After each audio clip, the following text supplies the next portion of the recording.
Good evening, dear friends, ladies and gentlemen, and our colleagues in the panel. Dear friends, ladies and gentlemen, Islamic world in general and Middle East in particular is in turmoil. Almost all countries in the Middle East are suffering from the post-colonial symptoms. In the last century, the blood-soaked land of Middle East has not seen the peace, prosperity, developments, and stability. As a result, millions of people lost their lives and millions have left their home to mostly reside in the Western countries as a second-class citizens. At this point in history of Middle East, a great brain drain effect, constant trauma, wars, terrorism, lack of water and sustainable resources, and the chronic interventions of the Western powers in the region has crippled the ability of people to clearly comprehend what is really happening to them and around them. With the situation flaring up almost everywhere in the Middle East, such as Yemen, Bahrain, Syria, Iraq, and elsewhere, engineered by Western powers and executed by Iranian Persian regime, the story of Palestine and Israel sound and old and distant. Iranian government enjoy many advantages and privileges in the eye of the Western powers. The modern colonialism, which mostly is focused on economic and cultural aspects of the countries in the region, finds Iran the most instrumental tool to advance their goals. The goals are obviously creating and maintaining a constant situation of tension, crisis, and trauma in the region, which Iranian Persian regime in the last century did a good job for it. As over 90% of billion and half of the world Muslims are Sunni, Shia constitute only around 10%. Iranian Persian regime of Shia Ayatollahs are at the great advantage and position of the power in the creation of disturbance and tension in the region. Also, as the majority of population of region and the traditional have been mostly Turks and Arabs governed by them since the advent of Islam. Iranian regime, with the general focus on Persian chauvinism and Persian racism, carries a great deal of importance for the colonial and post-colonial Western powers in the region as a leverage against the traditional and real owners of region, Turks and Arabs. Two openly declared characteristics of Iranian regime are emphasized on Persian and Shia sect of Islam. These tenets are clearly mentioned in Iranian constitution, both in the Pahlavi times and now under Ayatollahs. Turkish Qajar Empire, which was a loose confederation of protected territories, collapsed in 1925 under great pressure from Russian and British invaders from north and south respectively. In the aftermath of destruction of over 1,000 years of the Turkish rule, the country of so-called Iran was created with the center focus of Persian racism and Shia sect. By the establishment of the current regime under the name of Iran, the countries and territories of South Azerbaijan, South Turkmenistan, Baluchistan, Alahwaz, and Kurdistan automatically went under occupation and direct control of the centralized government in the hands of Persians. The present boundaries of Iran is drawn by Russian and British occupiers, completely irrespective of the aforementioned peoples of the region. Now, after 57 years of Pahlavis and 37 years of Ayatollahs, and after many peaceful and bloody uprisings and attempts at independence by the non-Persian peoples of the region, still the Western powers in general and Russians and British US governments in particular are pulling the strings of Iranian Persian fascist regime of Ayatollah. Persian Shia centralized government of Iran under the heavy influence of the post-colonial powers has become the region's best menace, the center of terrorism and tension in the region. Inside the country, the regime's terrorists under different names such as Pasdaran, Basij, Ittilaat, police, and so on, are exacting fear and horror on any sign of dissent from any ethnic, religious, gender, and sources.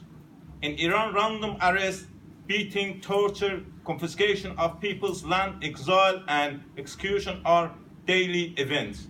Iran is competing with China in number of executions every year.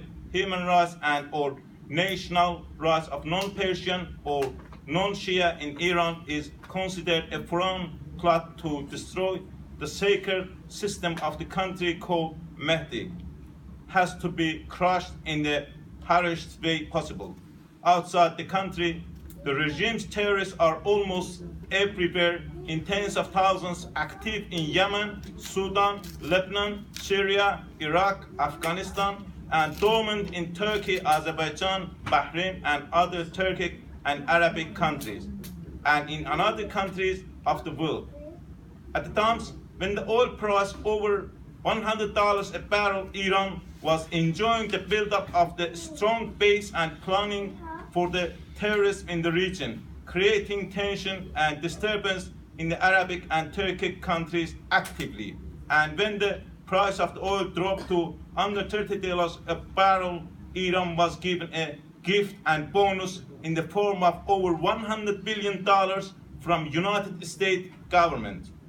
At both times, the billions of dollars of oil money were not spent on people's need and improvement of the terrible economic, educational, health, environmental, and social programs. Instead, Iran spent hundreds of billions of dollars building and maintaining tens of thousands of special fighting forces, terrorists in Iraq, Syria, Yemen, Bahrain, and other countries of the region. Also, a great emphasis given to the propaganda machine of Ayatollahs, utilizing many means of communication such as papers, radios, TVs, and social media, spreading disinformation both inside Iran and in the region. Non-Persian majority of Iran are under constant bombardment of Persian Shia propaganda. Forced assimilation of non-Persian and Iranian identity is still going in with full forces. The poverty, corruption, moral and ethical collapse of the disintegrated society is more evident than ever inside Iran. In order to cover up the extent of the ongoing barbarity committed by the regime, Iranian government during the Iran-Iraq war, which was instigated by the Iranian threats and interventions, revived the nuclear program with the goal of weaponizing the nuclear capability. Iran realized that the nuclear weapons would create enough deterrence in the region to gain time to firmly establish the ever-dreamed centralized Persian empire. Ayatollahs were taking China, Russia, and some other countries as an example which could, with the deterrence of the nuclear weapons, do any kind of genocide against Turks and other people within the country and still not to be dealt with like Iraq's Saddam. The lust for the supreme power of nuclear weapons caused Iran to spend hundreds of billions of dollars purchasing illegally the sensitive knowledge and components from Pakistan, North Korea, Germany, Russia, United States, and elsewhere. At the peak of the hype of the so-called Iranian nuclear program in the world media, orchestrated by the United States, and during the 13 years of so-called negotiation to so-called disarm Iran, Iranian regime was building the ground for the deployment of active and dormant terrorists in Afghanistan, Syria, Iraq, Yemen, and elsewhere. Behind the smoke screen of so-called joint comprehensive plan of action agreement between 5+1 powers and Iran, Iran's influence both in the shape of the soft power of creating tension in the region and hard power of invasion of Iraq and Syria, the greatest gift of the 5+1 powers to Iran, as most of the prominent politicians, analysts, and political researchers of the world called the JCPOA a bad and dangerous deal. We non-Persian people of the region agree with it. The so-called deal in reality somehow curbs and reduces Iranian regime ability to develop nuclear weapon for 15 years. That is all. Nothing to look further. With all huffs and puffs, of the Obama government and Khamenei regime, calling this agreement of deal of the century, and the great legacy of Obama or Rouhani. There is nothing other than limiting and delaying Iranian regime nuclear weapon program and giving some limited and delayed accesses to the observed to check on their activities in the future. According to our observation, the greatest winners of this game of Iranian nuclear threat and the solution of JCPOA are global interests of United States, Germany, France, England, and of course Russia. And the loser of, obviously, the peoples of the region, Turks, Arabs, and others, including the Persians, in the long run. We have to emphasize that the so-called agreement was not at all about human rights, national rights of non-partisans under Iranian occupation. The JCPOA was not about limiting Iran's meddling in the Arabic and Turkic countries of the region. The JCPOA was not about people of region. It is about giving Iran enough space, opportunity, finance, and ability to establish itself as a Persian Shia power in the region with the fighters, terrorists in almost every neighboring countries.